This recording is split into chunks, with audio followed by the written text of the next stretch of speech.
ஏன் பொண்ணுசாமி தண்ணி எடுத்து விடு, இந்த பக்கம் தண்ணி வரல அப்படின்னா ஒரு கோட்டை வாங்கி தரையா அப்படின்னு கேக்குறா. அப்படிங்கும் போது எங்க மருமகிட்ட காசு 150 ரூபா கொடுத்து நான் எத்தனை கோட்டை வாங்கி வந்து கொடுத்துருக்கேன் தெரியுமா? கோட்டை கொடுத்தாதான் அவன் தண்ணி எடுத்து விடுறான், உடனே நிறுத்தி போடுறான். மறுபடியும் அந்த பாட்டில் எடுத்துட்டு இப்படி காட்டினாதான் மறுபடியும் இன்னும் 1 மணி நேரம் சேர்த்து எடுத்து விடுறான்.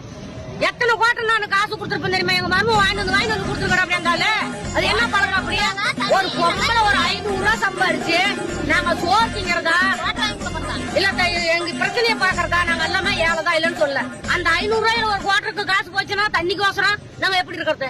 2 வாரத்துலயுமே தண்ணி விடுறாங்க. கேட்டா அந்த கட்சியை போய் பாருங்க, இந்த கட்சியை போய் பாருங்க. நாங்க எந்த கட்சியை போய் பாக்கணும்? பொதுமக்கள் பாத்ரூம் ஒரு மாசம் ஆகுது. ஒரே ஒரு தண்ணி நல்ல தண்ணி மட்டும்தான் வருது. உப்பு தண்ணி பக்கம் வரதே கிடையாது. நாங்க என்ன பண்றது?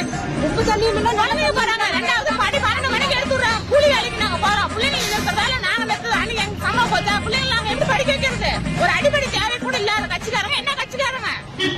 எங்க வெள்ளக்கல்பட்டில தண்ணி வரது கிடையாதுங்க சார். தண்ணி எடுத்து விடுறோம்ல மாத்தணும். கோட்டர் வாங்கி கொடுத்து தண்ணி எடுத்து விடுறாங்க. ஒண்ணு எம்ஜிஆர் போடுறாங்க, இல்ல பொன்னுசாமி போடுறாங்க. அது விட்டு வேற ஒரு ஆளு போட சொல்லுங்க. எங்களுக்கு ஒரு 10 நாளுக்கு ஒரு தடவையா தண்ணி வரணும். கேட்டா இன்னைக்கு வருது நாளைக்கு வருதுன்னு சொல்றாங்க. பைப் உடஞ்சு போச்சுன்றாங்க, அங்கேயே மிஸ்டேக்ன்றாங்க. எங்களுக்கு தண்ணி வேணும். ஒரு அடிப்படை தேவை கூட பொதுமக்களுக்கு பண்ணாதவங்க என்ன பஞ்சாயத்துல வேலை செய்யறாங்க? நீங்க நான் சொல்லுங்க. வாங்கி கொடுத்தா